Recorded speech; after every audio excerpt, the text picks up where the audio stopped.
హరే కృష్ణ. ఈరోజు మనం కొంచెం సేవ చేసినా సరే భగవంతుడిని హృదయాన్ని గెలుచుకోవచ్చనే టాపిక్‌ని చూద్దాం. Little done lord one. కొంచెం చేసినా సరే భగవంతుడిని గెలుచుకోవచ్చు మనం. భగవంతుడి యొక్క ఆప్యాయతని. సో, మనకి హరినామం చేయటం వల్ల 4 విషయాలు దొరుకుతాయి. ఒకటి భక్తుల యొక్క సాంగత్యం దొరుకుతుంది. దాని తర్వాత వాళ్ళ సాంగత్యంలో మనకి జ్ఞానం వస్తుంది. భగవంతుడిని ఎలా సేవ చేయాలనే జ్ఞానం. మూడవది సేవ దొరుకుతుంది. నాలుగవది భగవద్ధామం దొరుకుతుంది. ఈ 4 వస్తాయన్నమాట ఒకదాని తర్వాత ఒకటి. సో, దీనికి చూడటానికి మనం ఆహ్, శ్రీమద్ భాగవతంలోని మీ అందరూ కార్తీక పురాణంలో గూడా చదివే ఉంటారు. అజామిళుడని ఒక బ్రాహ్మణుడు ఉంటాడనమాట. ఆ బ్రాహ్మణుడు కన్యాకుబ్జ అనే నగరంలో ప్రస్తుతానికి దాన్ని కాన్పూర్ అంటాం. ఆ కాన్పూర్ అనే నగరంలో కన్యాకుబ్జాలో అజామిళుడనే బ్రాహ్మణుడు చాలా మంచివాడు. చాలా మంచివాడంటే మృదు స్వభావి. అలాగే మృదుభాషి. అందరితోటి చాలా చక్కగా మాట్లాడతాడు. ఇంద్రియాలని నియంత్రించుకున్నాడు. మనస్సుని నియంత్రించుకున్నాడు. ఉదయం లేవగానే తల్లిదండ్రులకి పాదాలకు నమస్కరించేవాడు. యజ్ఞం జేసేవాడు. పూజలన్నీ జేసేవాడు.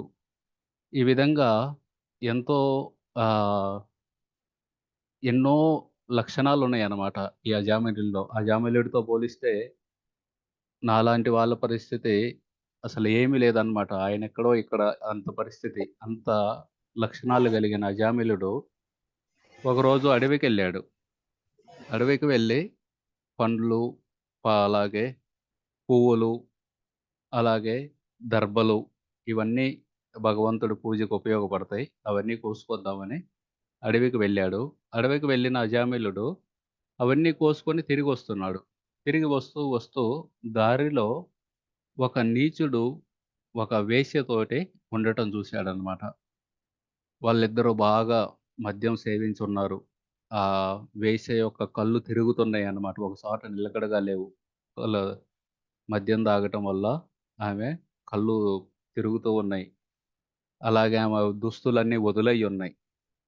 ఆ పరిస్థితిలో నీచుడెవరైతే ఉన్నారో అతను, అతని చేతుల మీద పసుపు పూసుకొనున్నాడు. ఆ పసుపు పూసుకొని ఆమె మీద చేతులేసి ఉండగానే ఈ అజామిళుడు అక్కడి నుండి వెళ్ళిపోవాల్సింది. కానీ వెళ్ళకుండా చెట్టు వెనక దాక్కొని చూడడం మొదలుపెట్టాడు. దానివల్ల ఆయన హృదయంలో ఉన్న కామవాసనలన్నీ బయటకు మొదలుపెట్టినియి ఒకదాని తర్వాత ఒకట. అందుకే మనం ఎప్పుడు అటువంటి పరిస్థితులకొచ్చినప్పుడు వెంటనే అక్కడి నుండి వెళ్ళిపోవాలనమాట. లేకపోతే మన హృదయంలో ఉన్న ఆహ్, వాసనలన్నీ బయటకొస్తాయి. వెంటనే అజామిళుడికి గుర్తు చేసుకోవటం మొదలుపెట్టాడు శాస్త్రాలన్నీ. అయ్యో! ఇది చూడకూడదు, ఇలాంటివి చూడకూడదు అని. ఆ శాస్త్రాల్లో ఇచ్చినవన్నీ గుర్తు చేసుకోవటం మొదలుపెట్టాడు గానీ, ఎలాగైతే రాహు, కేతువులు సూర్యుడిని, చంద్రుడిని కప్పివేస్తారో గ్రహణం రోజు, అలాగే ఈ యొక్క సన్నివేశం ఆయన బుద్ధిని కప్పేసిందనమాట. ఆయన బుద్ధిని కప్పివేసి, ఇకన ఇంటికి తిరిగొచ్చాడు. ఇంటికి తిరిగొచ్చి వాళ్ళ భార్య పతివ్రత ఆమెను పుట్టింటికి పంపించాడు. "నువ్వెళ్ళి పుట్టింటికెళ్ళు. నేను మళ్ళీ పిలుచుకొస్తాలే" అని జెప్పి పంపాడు. ఇంకన తీసుకురాలేదామెని. తల్లిదండ్రులని ఇంటి నుండి బయటకు పంపించేసాడు. చివరికి ఆ వేశ్యని ఆయన ఇంట్లో పని మనిషిగా పెట్టుకున్నాడు కొన్ని రోజులు. తర్వాత ఆమెతోటి పెళ్లి జేసుకున్నాడు. ఆమెను పెళ్లి జేసుకొని, ఆ విధంగా జీవితం జీవిస్తూ, జీవిస్తూ అజామిళుడికి ఆహ్, వేశ్య ద్వారా 10 మంది పిల్లలు పుట్టారనమాట. 88 సంవత్సరాలొచ్చినియి. 88 సంవత్సరాల వయసులో గూడా ఒక చిన్న పిల్లాడున్నాడు అజామిళుడికి. ఆ వయసులో గూడా ఆహ్, ఆ బ్రాహ్మణుడు అజామిళుడు ఒక చిన్న పిల్లాడిని కన్నాడనమాట. వాళ్ళందరిని ఇప్పుడు కుటుంబాన్నంతా భరించాలి.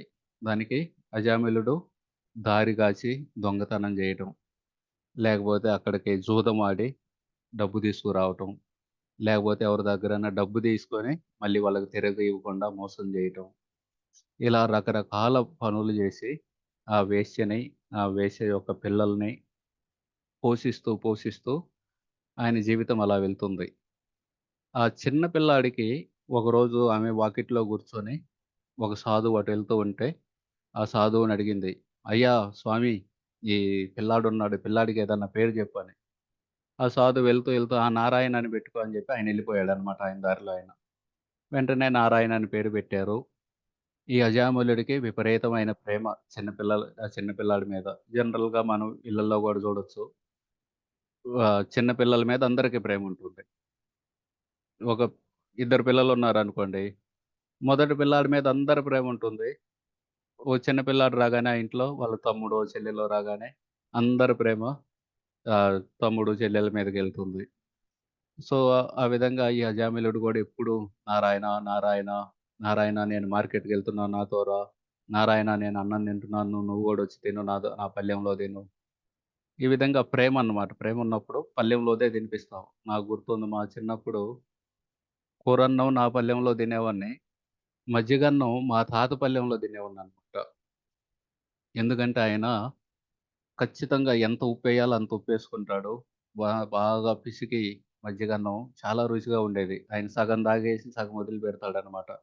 ఆ! "ఇదిగోరా నువ్వు తీసుకో" అని ఆయనెళ్ళిపోతాడు. నేనెళ్ళి అది తినేవాడిని.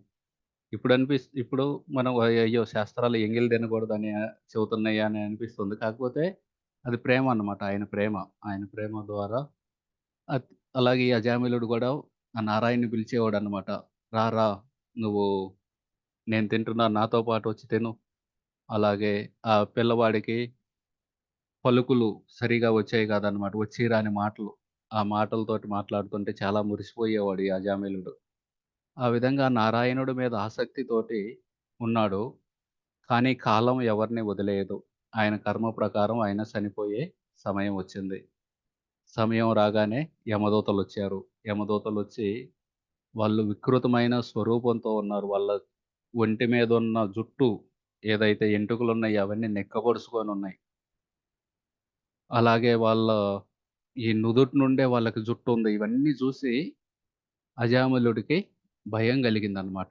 భయం కలిగి మన జీవితాంతం ఎవరినైతే శరణం తీసుకుంటామో కష్టం వచ్చినప్పుడు, సుఖం వచ్చినప్పుడు ఏ శరణమైతే తీసుకుంటామో, మరణ సమయంలో గూడా అదే శరణం తీసుకుంటాం. ఒక మాతాజీ చెబుతున్నారనమాట. ఇస్కాన్ ఆమె, కజకిస్తాన్ నుండి వచ్చారామె. ఇంకా 20, 30 ఏళ్ళు బతుకుతాను నేననుకున్నారు. కానీ సడెన్‌గా ఆమెకు వాంతులయ్యి రానాఘాట్ అని బెంగాల్‌లో ఒక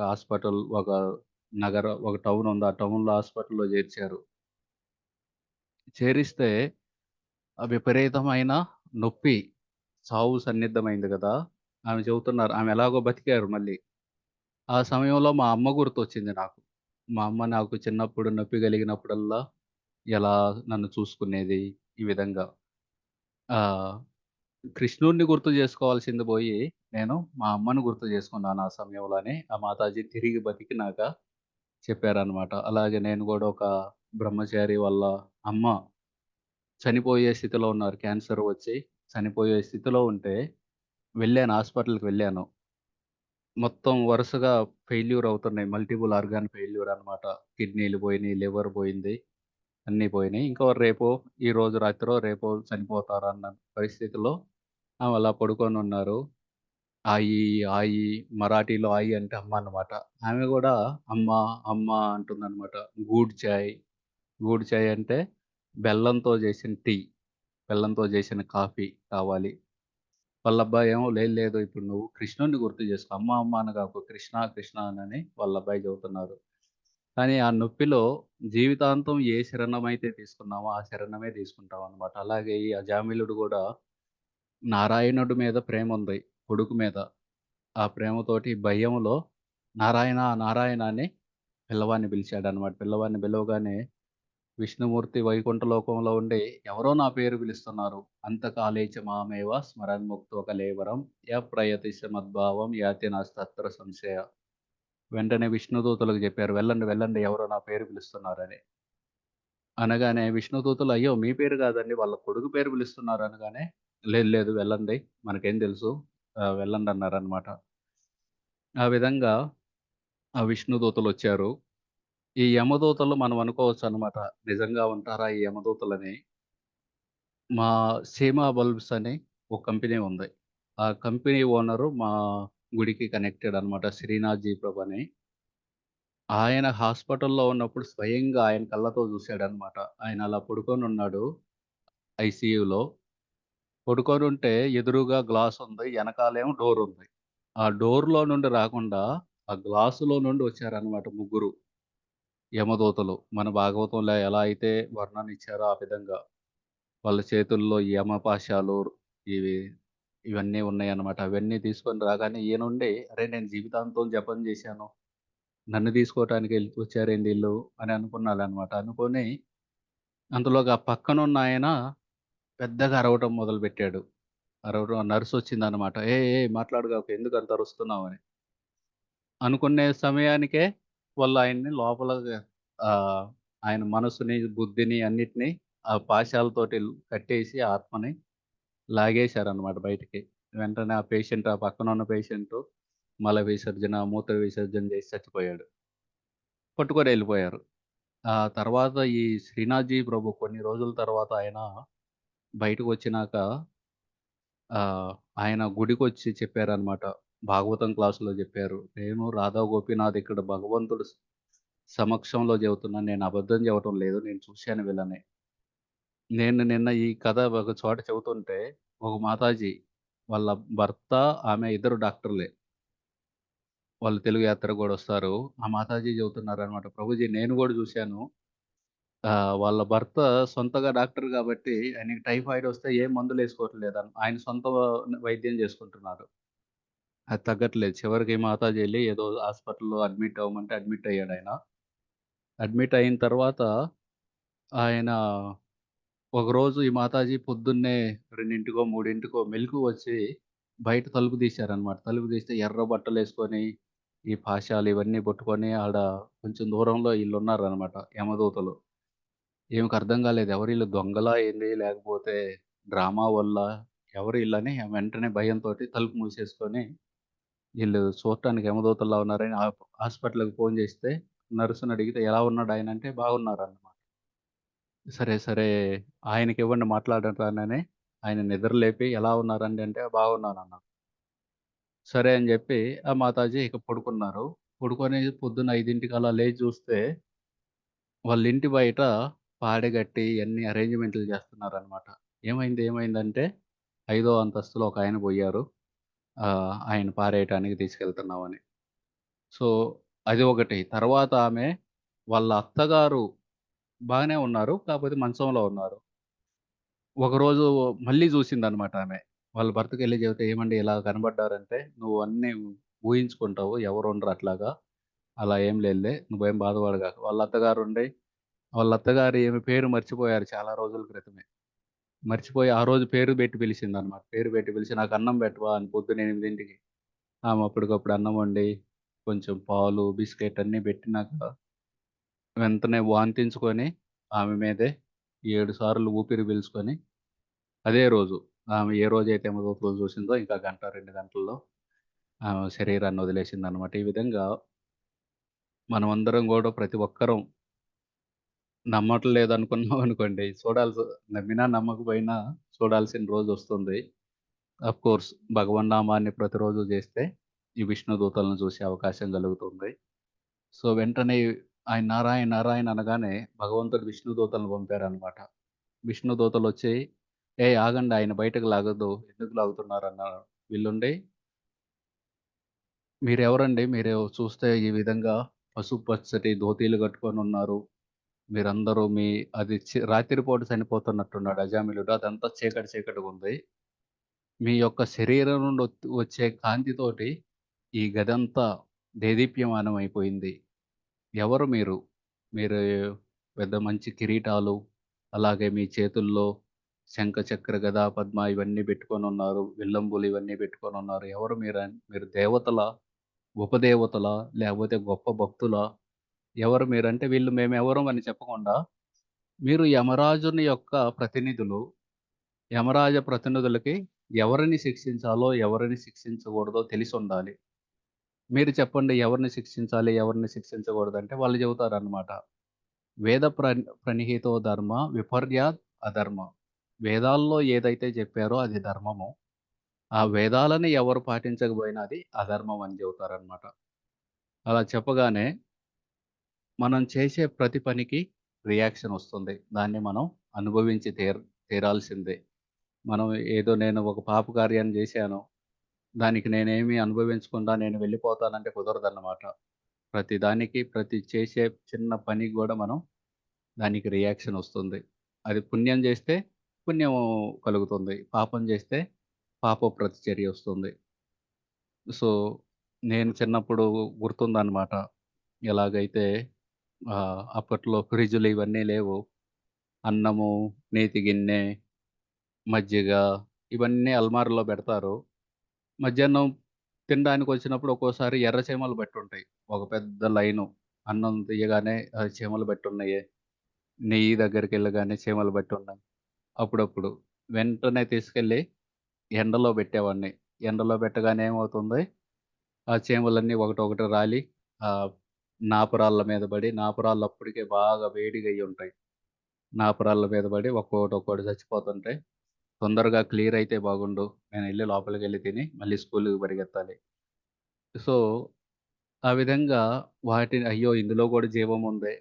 మనం జూడొచ్చు 'జడభరతుడు' ఆయన పల్లకి మోస్తున్నాడు రఘుగణుడిది. మిగతా ముగ్గురు త్వరగా ఎళ్తున్నారు. ఈయన మాత్రం ముందు జూస్తాడు. ఈ ముందేమన్నా చీముందా? చీమ లేకపోతే అడుగేస్తాడనమాట. దానివల్ల పల్లకి ఎగుడు దిగుళ్ళు ఆహ్, అవుతుందనమాట. దానివల్ల కుదుపులొచ్చినియి దాంట్లో పల్లకికి. ఆ రాజు వెంటనే కోప్పడ్డాడు. "ఏయ్! ఎందుకు కుదుపులొస్తున్నాయి? జాగ్రత్తగా మోయలేరా" అని. వాళ్ళందరూ భయపడి మేము గాదండి కొత్తగొచ్చినాయన ఈయన. ఆయన్ని తిడతారు. "నువ్వేం లావు సన్నగున్నావా? ముసలాడివా? ఇంత దూరం మోసావా?" అని తిట్టగానే, ఈయన గూడా చెబుతారనమాట. నేను సన్నటోడిని గాదు, లావుటోడిని గాదు. ఎందుకంటే ఆత్మ సన్నది గాదు, లావు గాదు. నేను ముసలి గాదు, కుర్రవాడిని గాదు. ఈ విధంగా చెప్పగానే ఒక్కసారిగా రఘుగానికి అర్థమైద్ది. అయ్యో! ఈయనెవరో గొప్ప ఆహ్, ఆత్మ సాక్షాత్కారం కలిగిన వ్యక్తని పల్లకి దిగొచ్చి ఆయన కాళ్ళ మీద పడతారు. కానీ మనకంత తెలీదుగా అసలా అయి చీమల్లో ఒక జీవం ఉందని తెలీదు. అవి త్వరగా చనిపోతే బాగుండని ఒక ఇండిఫరెన్స్ అంటే నిరపేక్షత అన్నమాట. అవి బతికుంటే ఏంది, చనిపోతే ఏందన్నట్టు. వాటన్నిటికి గూడా యమదూతలు చెబుతారన్నమాట. మనం చేసే ప్రతి కార్యానికి సాక్షులుంటారు. ఈ పంచభూతాల సాక్షులు అగ్ని, భూమి, నీరు, వాయువు, అలాగే సూర్యుడు, చంద్రుడు, పగలు, రాత్రి ఇవన్నీ గూడా సాక్ష్యాలని చెబుతారన్నమాట. చెప్పగానే ఒక్కసారిగా ఆహ్ వాళ్ళందరూ సాక్ష్యం ఇస్తారు. ఫైనల్‌గా యమరాజు ముందు కూర్చోబెట్టి వాళ్ళడుగుతారు. "ఈయన చీమలను చంపాడా లేదా?" నేనేం చెబుతాను, "చంపలేదండి. చంపలేదు. నేనెప్పుడు చంపలేదు." వెంటనే సూర్యుడినడుగుతారు. "చంపాడా?" "చంపారండి. నా ఎండలోనే కాలిపోయినియి ఆ చీమలు." "ఓకే. వీడిని కూడా తీసుకెళ్ళి మార్చేయండి." ఆ విధంగా శిక్షేస్తారనమాట. ఈ యమదూతలు ఇవే చెప్పారనమాట. ఈ అజామిలుడు కూడా ఎన్నో పాపాలు చేశాడు. ఎంతోమందిని మోసం చేశాడు. వాళ్ళ డబ్బులు తీసుకొని వాళ్ళకి తిరిగివ్వలేదు. ఎంతోమంది దారి కాసి దోచుకున్నాడు. జూదమాడాడు. కాబట్టి ఈయన్ని తీసుకెళ్తున్నాం. వెంటనే విష్ణుదూతలు అవన్నీ చేశాడు కానీ, చనిపోయే సమయంలో నారాయణ అన్నాడు గాబట్టి, ఆయన జేసిన పాపాలన్నీ తొలగిపోయినియి. మీరు తీసుకెళ్ళటానికి వీల్లేదు. వాళ్ళిద్దరి మధ్యలో వాగ్వాదం అవుతుందనమాట. వీళ్ళు నామం యొక్క మహిమ చెబుతుంటారు. వాళ్ళేం లేదు ఇతను పాపాలు జేశారని. చివరికి యమదూతల్లోని పంపించేస్తారనమాట. మీరు ఇతన్ని తీసుకెళ్ళే అధికారం లేదు. ఎందుకంటే ఈయన నామజపం జేశాడని జెప్పి. వాళ్ళు వెళ్లి మొరబెట్టుకుంటారు యమధర్మరాజుకి. మా జీవితంలో ఎప్పుడు ఇలా జరగలేదు. అసలు మీరు మాట వినాలా? ఎవరి మాట వినాలి? ఈ విధంగా యమధర్మరాజు చెబుతారనమాట. ఈ నామజపం చేసే వాళ్ళ చుట్టూ భగవంతుడి యొక్క గద కౌమోదికి తిరుగుతూ ఉంటుంది. అటువంటి వాళ్ళ దగ్గరికెళ్ళగాకు ఎప్పండి. ఎవరైతే విష్ణుమూర్తి ముందు ప్రణామాలు అర్పించరో, ఎవరైతే విష్ణుమూర్తి నామజపం చేయరో అటువంటి వాళ్ళని తీసుకురా గాని, ఈ భక్తుల యొక్క జోలికెళ్ళగాకండని వాళ్ళకి చెబుతారనమాట యమధర్మరాజు. ఇదంతా చూస్తున్నాడు అజామిలుడు. వీళ్ళ మధ్యలో వాగ్వాదం ఇవంతా విన్నాడు. విని ఈ విష్ణు దూతలతోటి మాట్లాడాలనుకున్నాడనమాట. అయ్యా! మీరెవరు అనుకుంటునేసరికి వాళ్ళు అప్రకటమైపోయారు. వాళ్ళు కనిపించకుండా ఎళ్ళిపోయారు. ఆ విధంగా అజామిలుడికి ఇకన తన గత పాపపు చర్యలకు పశ్చాత్తాపపడ్డాడనమాట. అయ్యో! ఇవి ఏడుస్తున్నాడనమాట. ఎంత జేశాను, ఎటువంటి వాడిని నేను ఏ స్థితికొచ్చాను. ఒకప్పుడు రోజు యజ్ఞం జేసుకుంటూ, రోజు పూజ జేసుకుంటూ, ఈ విధంగా ఎంతో తల్లిదండ్రులకి, అగ్నికి ఈళ్ళందరికి నమస్కరిస్తూ బతికేవాడిని. పతివ్రత అయిన భార్యని ఇంటికి పంపించేశాను. తల్లిదండ్రుల్ని బయటకు పంపించేశానని బాధపడ్డాడు. బాధపడి ఇప్పుడు అతను ఏమి పొందాలనుకుంటున్నాడో అవగాహన కలిగింది. ఆ యొక్క విష్ణుదూతలు మాట్లాడింది యమదూతలతోటి. కానీ ఈయన గూడా విన్నాడదంతా. ఆ విధంగా ఆయనకు జ్ఞానం కలిగింది. అరే! నేను చేయాల్సింది ఈ హరినామము. వెంటనే వాళ్ళ పట్ల కృతజ్ఞత. వీళ్ళు నాకొచ్చి కాపాడారు. నాకు ఇంకొక అవకాశం ఇచ్చారు. అలాగే నాకు జ్ఞానం ఇచ్చారు ఏం చేయాలనేది. వాళ్ళ పట్ల కృతజ్ఞత కలిగి అతనికి దొరికిన అవకాశాన్ని ప్రశంసించాడన్నమాట. ఈ అవకాశాన్ని వదులుకోకూడదు. నాకు ఎంతో కష్టపడి ఈ అవకాశం దొరికింది. ఇప్పుడైనా సరే భక్తిని దృఢత్వంతోటి అనుసరించాలని సంకల్పం తీసుకొని, ఇంతకుముందు ఎలా పతనం చెందానో అలా మళ్ళీ పతనం చెందకూడదనే పట్టుదలతోటి అజామిళుడు ఆ వేశ్యని, ఆ పిల్లల్ని వాళ్ళందరిని వదిలేసి 88 ఏళ్ళు అప్పటికే వాళ్ళందరిని వదిలేసి అజామిళుడు హరిద్వారం ఎళ్లి, అక్కడ ఒక విష్ణుమూర్తి ఆలయం ఉంటే, ఆ విష్ణుమూర్తి ఆలయంలో కూర్చొని విష్ణుమూర్తికి సేవ చేసుకుంటూ అలాగే రోజు ఆయన నామం జపం చేసుకుంటూ 12 సంవత్సరాలు దృఢత్వంతోటి సేవ చేశాడనమాట. సుధా గారు మీరు మ్యూట్‌లో ఉండండండి. ఓకే. మీరెప్పుడన్నా మాట్లాడాలనుకున్నప్పుడు అప్పుడు అన్‌మ్యూట్ చేసుకోండి.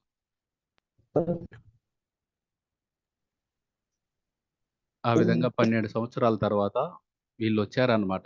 విష్ణు దూతలు ఎవరైతే ఆయన్ని కాపాడారో ఇంతకుముందు, వాళ్ళు మళ్ళీ వచ్చారు. మళ్ళీ వచ్చి ఈ అజామిలుడిని వాళ్ళతో పాటు భగవద్ధామానికి తీసుకెళ్లారు. ఈ విధంగా మనం నామజపం చేస్తే 4 దొరుకుతాయని చూసాం. ఒకటి భక్తుల యొక్క సాంగత్యం, రెండవది జ్ఞానం. ఆ విష్ణుదూతల యొక్క సాంగత్యం కలిగింది ఈ అజామిళుడికి. వాళ్ళ యొక్క సాంగత్యంలో జ్ఞానం కలిగింది. వాళ్ళు యమదూతలు, విష్ణుదూతలు మాట్లాడుకుంటే అదంతా విన్నాడు. మూడవది సేవ దొరికింది. అక్కడికెళ్ళి హరిద్వార్‌లో సేవ జేశాడు. నాలుగోది భగవద్ధామానానికి వెళ్ళాడనమాట. ఈ విధంగా మనం నామజపం కొంతమంది తీసుకుంటారు. నామజపం మాల తీసుకుంటారు. ఒక 2 నెల్లో, 3 నెల్లో జేస్తారు. చేసి వదిలేస్తారనమాట. ఏం ఉపయోగం లే నిజంగా పనిచేసిద్దా ఇది అనే దాంతోటి. అలా గాదన్నమాట. రోజు జేయాలి. మనం బ్రష్ రోజు జేసుకుంటాం. స్నానం రోజు జేస్తాం. అన్నం రోజు తింటాం. అలాగా ఈ నామజపం అనేది ప్రతిరోజు జేయాలి. అలాగే భాగవత పఠనం అనేది ప్రతిరోజు జేయాలి. అలా చేసినప్పుడు మనకి ఇవన్నీ దొరుకుతాయన్నమాట. కాబట్టి ప్రతిరోజు చేయాలి ఈ నామజపం అనేది. అలాగే ఒరిస్సాకి 1420, 30 ఆ సంవత్సరాల్లో ఒక కపిలేంద్ర గజపతి అని ఒక రాజు ఆయన పరిపాలించేవాడనమాట. ఆయన కొడుకు పురుషోత్తమ గజపతి. ఈ కపిలేందర్ గజపతి యొక్క కుమారుడు. ఈయన గొప్ప భక్తుడు జగన్నాథ స్వామికి. ఇప్పుడు రథయాత్ర రాబోతుంది. జూలై 7వ తారీఖు రథయాత్ర ఉంది. ఈ పురుషోత్తముడు పద్మావతి అనే ఆమెని వివాహమాడారు. అది ఎలా వివాహమాడారనేది ఇప్పుడు వివరిస్తాను. ఈ పద్మావతి కాంచీపురం రాజు సాలువ నరసింహదేవరాయ అని ఒకాయనున్నారు. వీళ్ళందరూ విజయనగర సామ్రాజ్యంలో వచ్చిన వాళ్ళు. ఆ సాలువ నరసింహదేవరాయ యొక్క కుమార్తె. ఈ పద్మావతికి, పురుషోత్తముడికి కలిగిన అబ్బాయి ప్రతాపరుద్రుడు. సో, వాళ్ళ గురించి వివరిస్తాను నేను. బేసిక్‌గా గుర్తుపెట్టుకోండి. పురుషోత్తముడు ఆయన పద్మావతి అనే ఆమెని పెళ్లి చేసుకున్నాడు. ఈ పద్మావతి కాంచీపురం నుండి తమిళనాడులో, పురుషోత్తముడేమో ఒరిస్సా నుండి.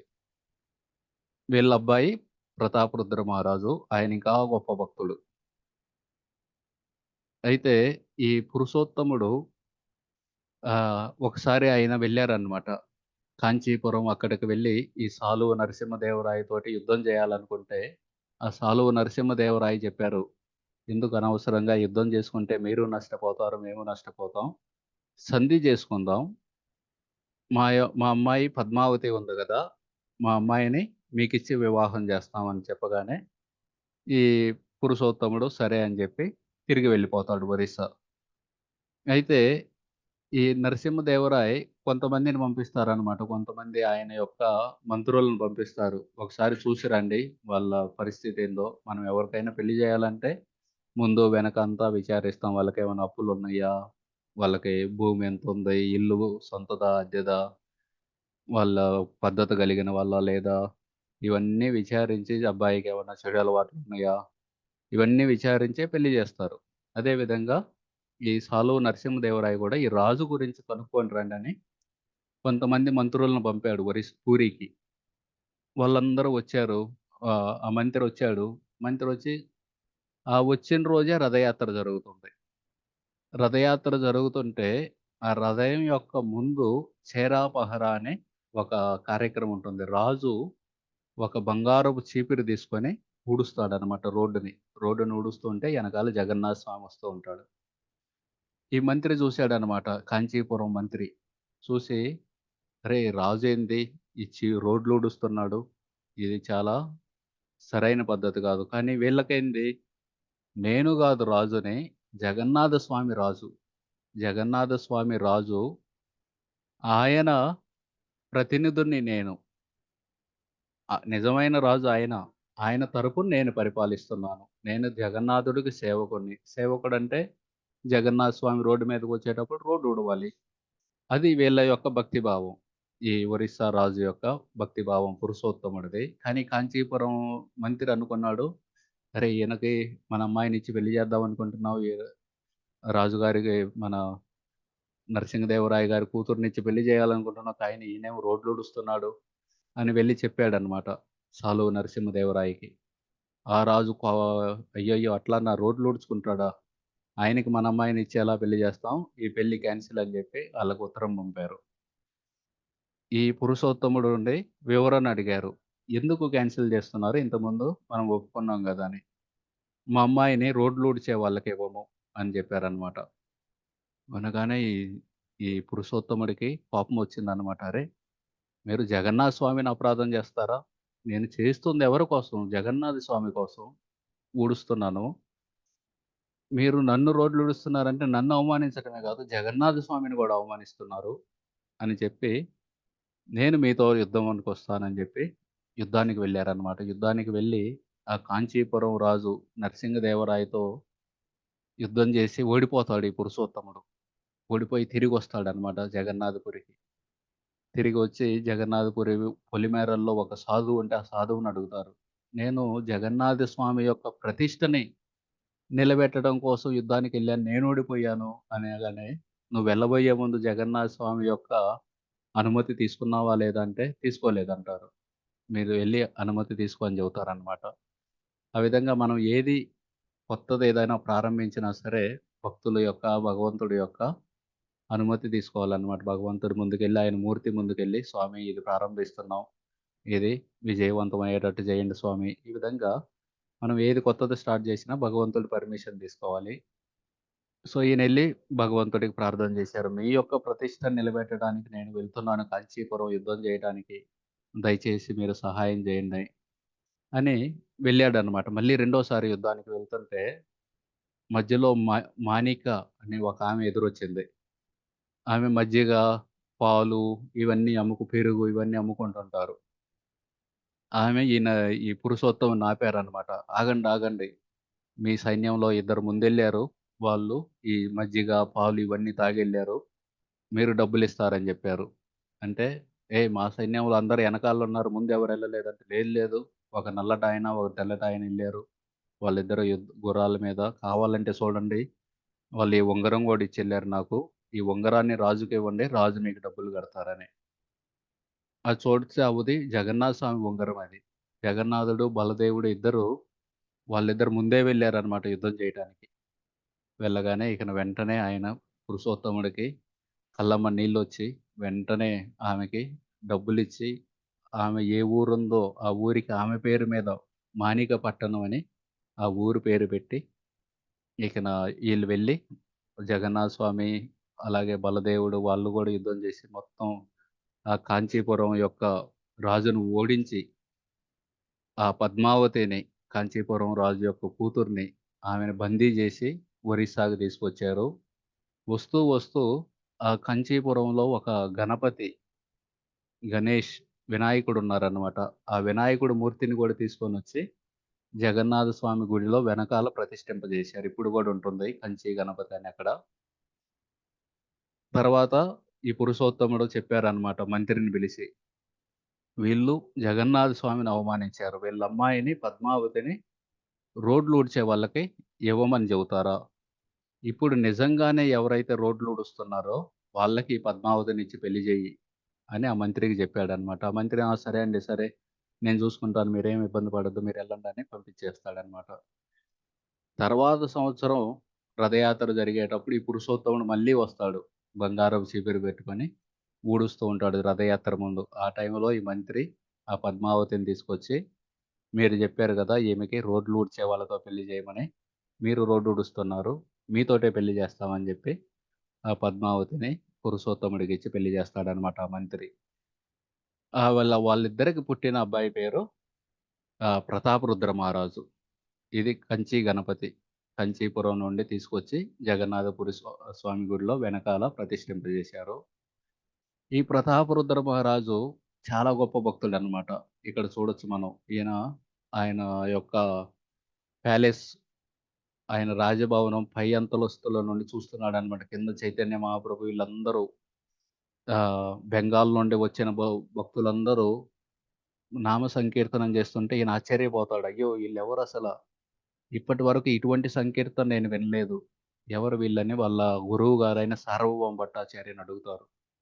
వాళ్ళ గురువు చెబుతారు, "ఇది చైతన్య మహాప్రభు యొక్క ఈ పరంపరలో వస్తున్న వైష్ణవులు వాళ్ళు చేస్తున్న సంకీర్తన. ఇది ప్రేమ సంకీర్తన" అని చెబుతారు. అయితే ఈ సార్వభౌమ భట్టాచార్య, "నేను చైతన్య మహాప్రభుని కలవాలి. కుదురుతుందా?" అంటారు. సార్వభౌమ భట్టాచార్య, "సరే నేను ప్రయత్నించి చూస్తాను. ఆయన రాజులను కలవరు. ఆయన సన్యాసి. అయినా నేనొకసారి ప్రయత్నిస్తానని" చైతన్య మహాప్రభు దగ్గరికెళ్లి అడుగుతారనమాట. ఇలా రాజుగారైన ప్రతాపరుద్రుడు మిమ్మల్ని కలవాలనుకుంటున్నారు. ఆయనకు కొంచెం సమయం ఇస్తారంటే, చైతన్య మహాప్రభు, "లేదు, లేదు. నేను రాజుల్ని ఎవరిని కలవను. నేను సన్యాసిని. రాజులు ఎప్పుడూ స్త్రీలతోటి తిరుగుతూ ఉంటారు. డబ్బుతో తిరుగుతూ ఉంటారు. అటువంటి వాళ్ళని నేను కలవనంటారు." అదే సార్వభౌమ భట్టాచార్య వాళ్ళ గురువుగారు రాజగురువు వెళ్లి ప్రతాపరుద్ర మహారాజుకి చెప్పగానే ఆయన ఏడుస్తూ ఉంటాడనమాట. "అయ్యో! నా రాజు పదవి గనక నన్ను చైతన్య మహాప్రభుని కలవకుండా చేస్తుందంటే, నేను ఈ రాజు పదవంతా వదిలేసి బికారిగా మారతాను. అప్పుడైనా కలుస్తారా?" అని అడుగుతారనమాట. అడిగితే సార్వభౌమ భట్టాచార్య, "మీరేమి వదలొద్దు. పదవి ఏమి వదలొద్దు. నేను ఏదో విధంగా మిమ్మల్ని కల్పించే పని చేస్తానని" చెబుతారనమాట. అదే సమయానికి కొవ్వూరులో రామానందరాయ్ అని ఒక గవర్నర్ ఉండేవాళ్ళు. ఆయన ప్రతాపరుద్ర మహారాజు యొక్క రాజు కింద పనిచేసేవాళ్ళు. గొప్ప భక్తుడు ఆ రామానందరాయ్ రాజమండ్రి దగ్గర. చైతన్య మహాప్రభు ఆ రామానందరాయని కలుస్తారనమాట రాజమండ్రి దగ్గర కొవ్వూరులో. కలిసి వాళ్ళిద్దరి మధ్యలో భక్తి గురించి మాట్లాడుకుంటారు. చివరికి చైతన్య మహాప్రభు రామానందరాయకి చెబుతారు, "నువ్వు ఈ గవర్నర్ పదవిని వదిలేసేయి. వదిలేసి జగన్నాథపురి రా. అక్కడ రోజు మనం భాగవతం చదువుదామంటే." అనగానే ఆయన వస్తారు. జగన్నాథపురి వచ్చి, ఈ రాజు అయిన ప్రతాపరుద్ర మహారాజుకి రాజీనామా ఉత్తరం రాసిస్తారనమాట. ప్రతాపరుద్ర మహారాజు చదువుతారు. "అరేయ్! నీకేమైంది? గవర్నర్‌గా మంచి పదవిలో ఉన్నావు గదా! మంచి జీతం గూడా వస్తుంది. ఎందుకు వదిలేస్తున్నావంటే, నన్ను చైతన్య మహాప్రభు ఆయనతో కలవమని నన్ను ఇక్కడికి పిలిచారంటారనమాట." మీరు ఊహించుకోండి. మీరు ఈ ఒక దాని కోసం ప్రయత్నిస్తున్నారు. అది మీకు దొరకట్లేదు. మీ కింద వ్యక్తి ఎవరైతే పని జేస్తున్నారో వాళ్ళకి దొరికిందది. వెంటనే మనకి హృదయంలో ఒక రకమైన ఈర్ష్యాభావం వస్తుంది. అరే! నేను రాజుని, నేను చైతన్య మహాప్రభుని కలవడానికి ప్రయత్నిస్తున్నాను. ఆయన నాకు సమయం ఇవ్వట్లేదు. నా కింద పనిచేసే చిన్న గవర్నరు, ఈయనకు దొరుకుతుంది సమయం. సమయం గాదు మొత్తం రోజూ నాతో ఉండు అని పిలుస్తున్నాడు చైతన్య మహాప్రభు అనే ఈర్ష్య కలగొచ్చు. కానీ ప్రతాపరుద్ర మహారాజుకి ఎటువంటి ఈర్ష్య కలగలేదన్నమాట. ఆయన వెంటనే, "ఎంత అదృష్టవంతుడివి నువ్వు. చైతన్య మహాప్రభు యొక్క సాంగత్యం దొరుకుతుందా నీకు వెళ్ళు." ఈ విధంగా ఈర్ష్య భావాన్ని మన మనసులో ఎప్పుడు రానీయకూడదన్నమాట. "నువ్వు వెళ్ళు. అంతేగాదు, నువ్వు ఉద్యోగం మానేసినా సరే ప్రతి నెల నీ జీతం నీకొస్తుంది. అని చెప్పి పంపించేశారనమాట. ఆ విధంగా రామానందరాయ్ వెళ్లి చైతన్య మహాప్రభువుకి చెబుతారు, "ప్రతాపరుద్ర మహారాజు ఎంత మంచివాడు. ఆయన నాకు ఉద్యోగం చేయకపోయినా జీతం ఇస్తానంటున్నారని" చెబుతారు. ఈ విధంగా కొన్ని రోజులవుతుంది. చివరికి రథయాత్రొస్తుంది. ఆ రథయాత్రలో జగన్నాథ స్వామి ముందు ఈ ప్రతాపరుద్రుడు ఈ చీపిరి పట్టుకొని ఊడుస్తూ ఉన్నాడనమాట. అది చూసి చైతన్య మహాప్రభు యొక్క హృదయం కరిగిందనమాట. ఓహ్! ఈయన చూడు, ఈ రాజు నేను రాజు అనే అహంకారం లేకుండా జగన్నాథ స్వామే నిజమైన రాజు అని ఒప్పుకొని ఆయన ముందు ఒక చిన్న రోడ్డు ఊడుస్తున్నాడు. బజార్‌ను ఊడుస్తున్నాడు. ఈయన అని చైతన్య మహాప్రభుకి ఆయన మీద ఇది కలిగిందన్నమాట. కొంచెం మనసు మెత్తబడింది. తర్వాత చైతన్య మహాప్రభు జగన్నాథ స్వామి హృదయం ముందు విపరీతంగా నాట్యం చేస్తారు. గంటల తరబడి నాట్యం చేసి, చేసి బాగా అలిసిపోయి ఈ జగన్నాథ వల్లభ్ గార్డెన్ అని గ్రాంట్ రోడ్‌లో జరుగుతుంది ఈ రథయాత్ర అనేది. నీలాచలం అంటే ఇప్పుడు భగవంతుడున్న మందిరం నుండి అపోజిట్ సైడ్‌లో గుండీచా మందిరం ఉంటుంది. అక్కడ వరకు తీసుకెళ్తారు రథంలో. ఈ మధ్యలో ఎడమ వైపు మనం గుండీచా వైపు వెళ్తుంటే ఎడమ వైపు జగన్నాథ్ వల్లభ్ గార్డెన్ అని వస్తుంది. తోట అది ఒక పెద్ద తోట. చైతన్య మహాప్రభు బాగా నాట్యం చేసి, చేసి, చేసి అలిసిపోయి అక్కడికెళ్ళి విశ్రమిస్తూ ఉంటారనమాట. ఆ సమయంలో ఈ రాజగురువైన సార్వభౌమ భట్టాచార్య ఈ రాజుకు చెబుతారు, "మీరు వెంటనే మీ రాజు యొక్క వేషభూషాలన్నీ తీసి పక్కన పెట్టండి. పక్కన పెట్టి ఒక సింపుల్ వైష్ణవుడిలాగా ఒక ధోతి, ఉత్తరీయం యేసుకొని రండి. వెళ్లి చైతన్య మహాప్రభు అక్కడ అలసిపోయి అక్కడ కొంచెం అలసట తీర్చుకుంటున్నారు. ఆయన కాళ్ళని మర్దన చేయండి. మసాజ్ చేయండి" అని చెప్పగానే ఈ ప్రతాపరుద్ర మహారాజు మొత్తం రాజు యొక్క వేషభూషాలు, కిరీటాలన్నీ పక్కన పెట్టేసి ఒక చిన్న ధోతి, ఉత్తరీయం కట్టుకొని వెళ్లి చైతన్య మహాప్రభు యొక్క పాదాలని మర్దన చేస్తూ గోపీ గీతాన్ని పాడతారనమాట. గోపికలు కృష్ణుడి నుండి దూరంగా ఉన్నప్పుడు వాళ్ళు పాడిన పద్యాలన్నమాట. ఇది భాగవతం 10వ స్కందంలో వస్తాయి. అవి పాడుతూ "తవ కథామృతం తప్త జీవనం కవిభిరీడితం కల్మషామహం శ్రవణమంగళం శ్రీమదాదితం భువి గృణంతి తే భూరిదా జన" అని ఆ శ్లోకం పాడుతున్న సమయానికి చైతన్య మహాప్రభు ఒక్క ఉదుటున లేస్తారనమాట. "ఎవరవు నువ్వు? ఎవరవు నువ్వు? నాకెంత సంతోషాన్ని కలిగిస్తున్నావు. ఈ గోపీ గీతను గోపికలు పాడిన ఈ పద్యాలు పాడి నాకు అంత గొప్ప భక్తుల్ని స్మరించుకునే అవకాశాన్ని కలిగిస్తున్నావు. ఎవరవు నువ్వు? ఎవరవు నువ్వు?" అని చైతన్య మహాప్రభు ఆయన ఆలింగనం చేసుకుంటారనమాట ప్రతాపరుద్ర మహారాజుని. చైతన్య మహాప్రభుకు తెలుసు ఈయన ప్రతాపరుద్ర మహారాజని. ఆహ్, ఆయన చేసిన సేవ జగన్నాథ స్వామి ముందు చీపిరి పట్టుకొని ఊడుస్తున్నాడన్న సేవ చూసి ఇన్ని సంవత్సరాలు, ఇన్ని నెలల నుండి ఇవ్వని అవకాశాన్ని ఆయనతో కలిసే అవకాశాన్ని ఇప్పుడు కల్పిస్తున్నాడనమాట. వెంటనే ఈ రాజు చెప్పొచ్చనమాట, "నేను ఒరిస్సా రాజుని, ప్రతాపరుద్ర గజపతిని" అని. లేకపోతే ఇంకా వేరేదేదైనా చెప్పొచ్చు. కానీ ఆయన మనసులో ఉన్నదేంది? నేను దాసానుదాసుడిని. మీ దాసుల యొక్క దాసుల యొక్క దాసుల యొక్క దాసుడిని. ఆయన మనసులో అదుంది. అదే నోట్లో గూడా వచ్చిందనమాట. నేను మీ దాసానుదాసుడిని అనగానే చైతన్య మహాప్రభు ప్రతాపరుద్ర మహారాజుని గట్టిగా ఒకసారి ఆలింగనం చేసుకొని, "నాకు చాలా సంతోషం కలిగించావు నువ్వు. నా అసల నీ అంత గొప్ప వైష్ణవుడు లేరని" చెప్పి, ఆ విధంగా తర్వాత రథయాత్రలోకి మళ్ళీ వెళ్తారనమాట. రథయాత్రలో నాట్యం చేసుకుంటూ జగన్నాథ స్వామిని ఇక్కడ చూడొచ్చు. జగన్నాథ వల్లభ్ గార్డెన్‌లో వెనకాల రథం ఉందిక్కడ. ఇది గ్రాంట్ రోడ్ అనమాట. ఈ విధంగా మనం భగవంతుడికి చిన్న సేవ చేసినా సరే, అది ఆయన యొక్క హృదయాన్ని గెలుచుకోవచ్చు. Little done lord one. అజామిలుడు ఒక చిన్న నారాయణ మంత్రం చదివాడు చివ్వరలో. దానివల్ల ఆయనకి మళ్ళీ అవకాశం దొరికింది. మళ్ళీ ఇంకో 12 సంవత్సరాలు బతికే అవకాశం దొరికి, ఆ 12 సంవత్సరాలు గూడా నామజపం జేసుకొని, ఆయన జీవితాన్ని పరిపూర్ణత జేసుకున్నారు. అలాగే ప్రతాపరుద్ర మహారాజు జగన్నాథ స్వామి ముందు ఊడుస్తూ చూసి, చైతన్య మహాప్రభు సన్యాసి ఆయన. రాజులను కలవడు. ఇప్పుడంటే, ఇప్పటి సమయం వేరు. ఇప్పుడు రాజు ఎవరన్నా, ప్రధానమంత్రి, ముఖ్యమంత్రి ఎవరన్నా మీరు కలుస్తారా అంటే మనం పరిగెత్తుకుంటూ ఎళ్తాం. కానీ ఆ సమయంలో సన్యాసులు రాజులను కలిసేవాళ్ళు గాదు. ఎందుకంటే వాళ్ళ యొక్క సన్యాసాన్ని జాగ్రత్త అప్పుడున్న పరిస్థితులు అలాంటివి. అటువంటిది ఆయన ఆ రాజునికి అవకాశం ఎందుకంటే ఆయన చీపురుతోటి ఊడుస్తున్నాడు గాబట్టి. ఈ విధంగా మనం చూడొచ్చు. భగవంతుడి చిన్న సేవ చేసినా సరే, మనం భగవంతుడి యొక్క హృదయాన్ని గెలుచుకోవచ్చు అనే టాపిక్ మీద దీన్ని చూసాం మనం.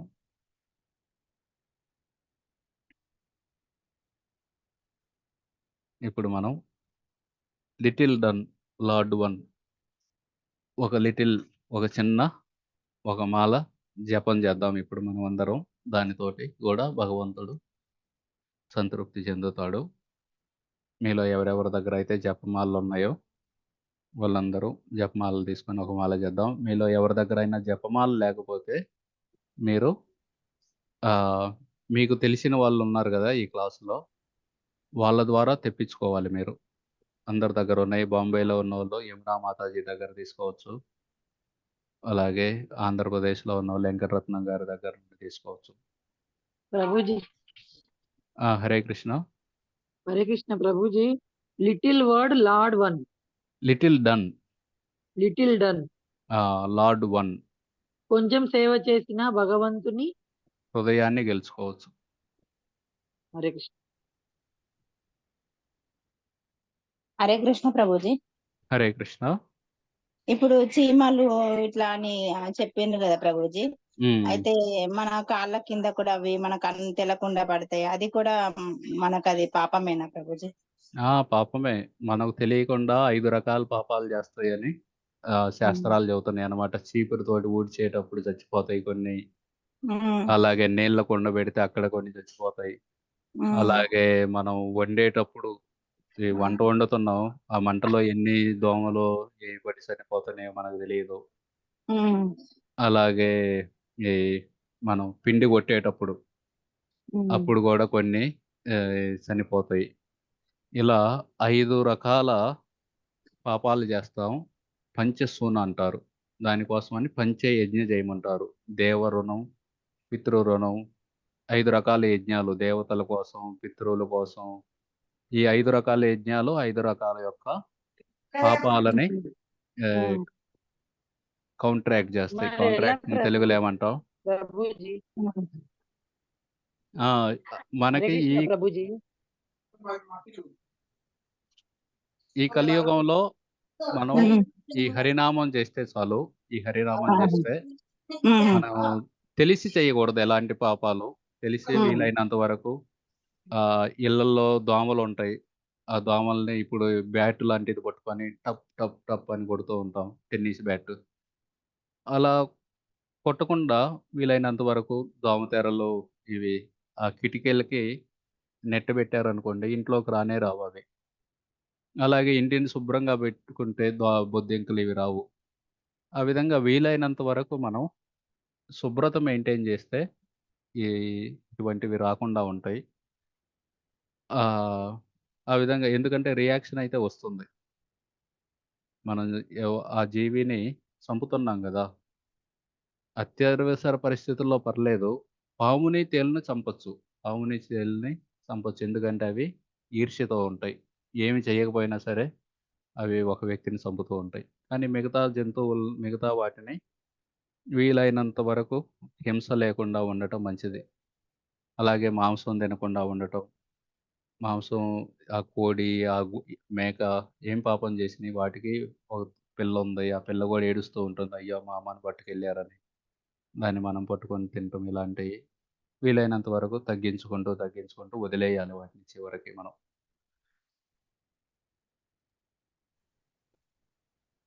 ఇకను మనకు తెలియకుండా కాళ్ళ కింద ఇలా నలిగిపోతుంటాయి కొన్ని.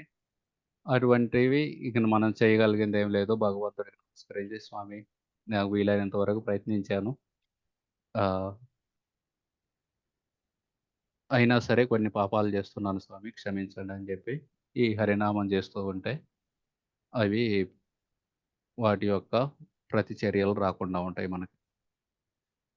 ప్రభుజీ చెప్పండి.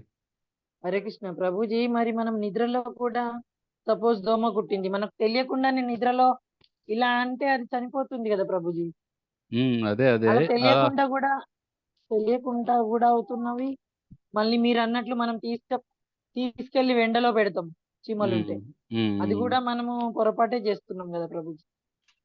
అవి రాకుండా ఆ గీతలు ఉంటాయి, తెల్లటి గీతలు. రాకుండా అవన్నీ చేసుకోవాలి. అవన్నీ చేయాలి. వీలైనంత హింసను తగ్గించాలి.